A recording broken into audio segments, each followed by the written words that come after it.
superbe, sublime, merveilleuse. Sauf que ce gars-là est quand même rationnel et pragmatique. Mais ça pose un très grave problème. Je t'assure qu'il n'y a aucun politologue sérieux qui va te dire « Oh, j'ai le droit! » Un politologue, pas comme les autres. Loïc Tassi. C'est pas le temps de faire ça. Loïc, bonjour. Bonjour Benoît. Ben, ça n'aura pas duré longtemps, cette trêve à Gaza. 5 jours.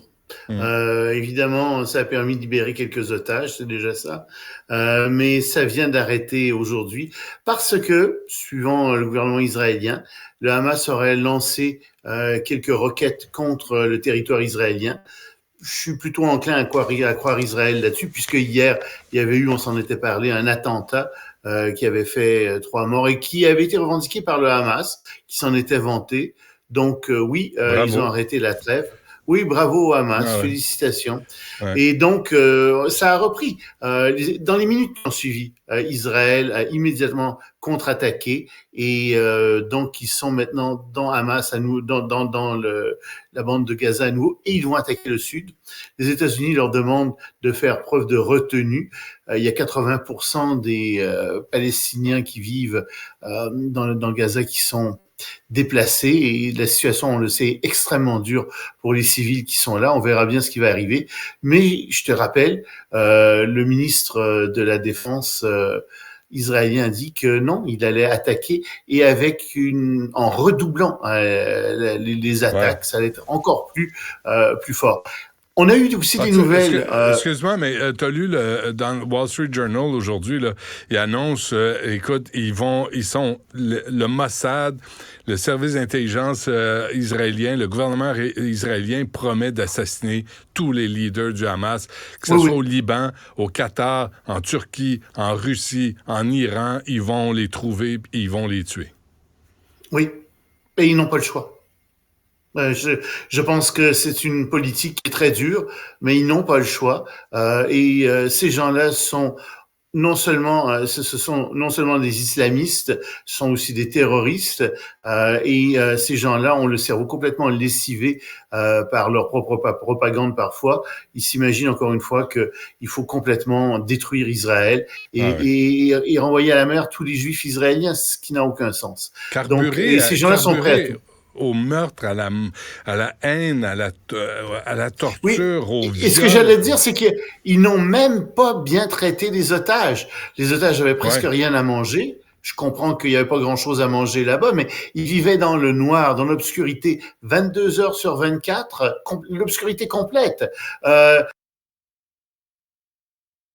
Il y avait de la violence faire, mais ils ont battu avec des câbles électriques les prisonniers, surtout ceux qui étaient des juifs, mais c'est la plupart des juifs, et ils ont même marqué des enfants. Imagine des enfants de 13, 16 ans, pour être sûr de pouvoir les retrouver, ils leur ont fait faire dans les souterrains des trajets en moto en collant la jambe des enfants contre le silencieux, de telle sorte que ça les a brûlés profondément, pour pouvoir les retrouver si jamais ils s'échappaient.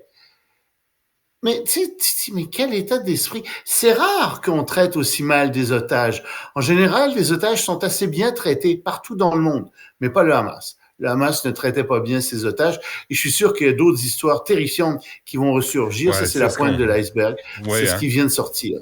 Puis c'est ça, le gouvernement israélien le savait depuis 1 an, mais avait pas la date, avait pas les détails. Mais il savait, mais... Ça vient de sortir dans le New York Times. C'est un truc... Et on s'en était parlé. Tu sais, la question qui trotte dans la tête de tout le monde, c'est, pourquoi ça a pris tant de temps? Et 2, est-ce qu'il le savait? Puis on a un peu l'impression que Netanyahou a profité de cette attaque. Il cherchait une occasion pour justement lancer une attaque contre le Hamas, contre la bande de Gaza. Et malheureusement pour lui, ce qui sort dans le New York Times, ça va dans ce sens-là. Il semble qu'il y a 1 an, il y a même plus d'1 an, les autorités, le service de renseignement israélien avait à peu près le plan exact de ce qui s'est passé le 7 octobre et que ce qui s'est passé le 7, ça rencontrait ce plan-là, ils n'ont rien changé. Mais alors, on a dit non, on aurait dit, certaines personnes auraient dit, ou placé dans le service de renseignement, non, le Hamas n'a pas les capacités de faire ça, etc. Il y a eu d'autres informations par la suite qui sont venues étayer les premières informations en disant non, ils s'y préparent. Ils ont même fait des exercices, des entraînements grandeur nature pour faire ce genre d'attaque. Et ça se serait rendu, ça aurait été en haut lieu, probablement, plus que probablement, ça serait rendu en haut lieu. Je ne sais pas si Netanyahou l'a su, mais on s'en doute. Et on a dit non, ça ne se passera pas. Ça, c'est l'excuse. À mon avis, l'hypothèse, c'est oui, si ça se passe, ben, ça sera le temps de donner une raclée incroyable au Hamas et de rentrer dans Gaza. Je pense que malheureusement, c'est ça qu'ils ont fait. Ils ont sacrifié. Et ça sera pas pardonné à Netanyahou de la part des Israéliens. Pas du tout. Si c'est le cas, oui. Pour éduquer nos auditeurs, Loïc, t'es là pour aider, toi aussi. Là, c'est le et toi aussi, tu le sais, hein, c'est ça. Sans arrêt, et donc, tous les jours. Absolument. Et c'est quelque chose qui a été diffusé sur X. C'est le réseau social important qui rapporte ça. Eh bien, c'est une femme féministe, koweïtienne, qui explique les devoirs de la femme et qui explique quand une femme peut être battue par son mari. Alors, il y a seulement deux occasions. Deux occasions, Benoît. La première, c'est si elle refuse de faire son devoir conjugal. Le mari peut la battre. Oui. Et la deuxième, c'est si elle sort de la maison sans la permission de son mari. Là aussi, le mari peut la battre. Ah bah oui, écoute.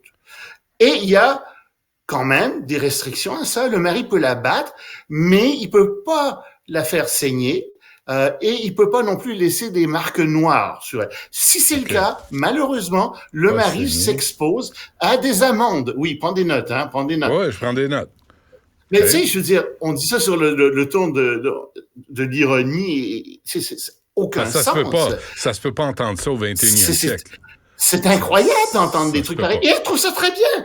Elle trouve ça très bien, cette féministe. Elle dit, voyez-vous, il y a donc dans la charia, c'est la charia et Allah qui disent ça. Elle le dit, c'est Allah qui veut ça. Mais si elle trouve pas ça très bien, Loïc, qu'est-ce qui va lui arriver? Elle trouve ça bien.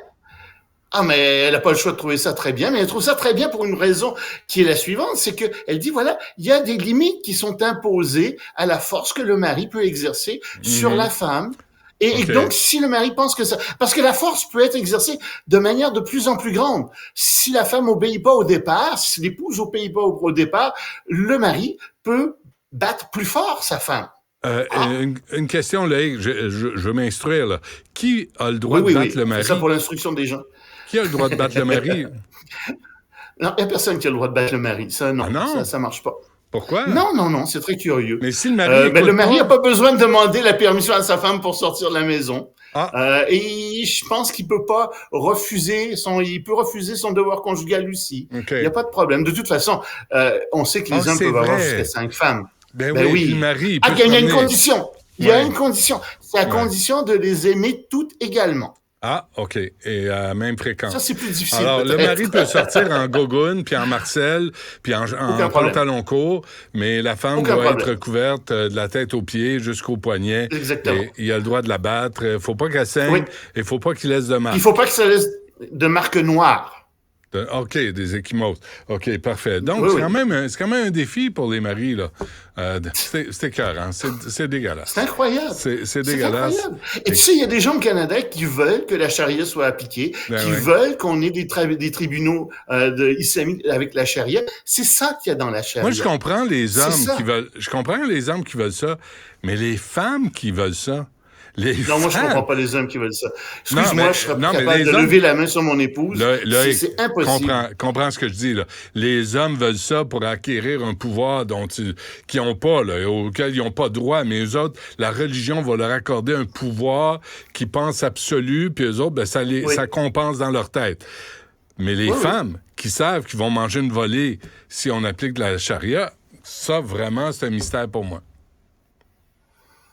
Écoute, pour moi, c'est un mystère des deux côtés, je te dis, Mais écoute, ils n'ont pas le choix de le croire. Leur communauté, s'ils le font pas, va les ostraciser. Les maris, quand même, risquent de se retrouver en prison. Je te signale que dans les pays musulmans, en Koweït, entre autres, tu peux pas renier ta religion. Si tu renies ta religion, tu peux être mis à mort. Si tu changes de religion, tu peux être mis à mort. Si tu te déclares athée, tu peux être mis à mort. Tu vaux pas plus qu'un chien.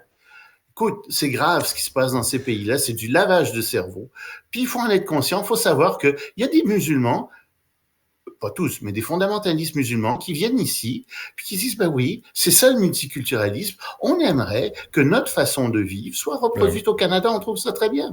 Et là, tu as des premiers ministres qui disent, ben oui, c'est une très bonne idée.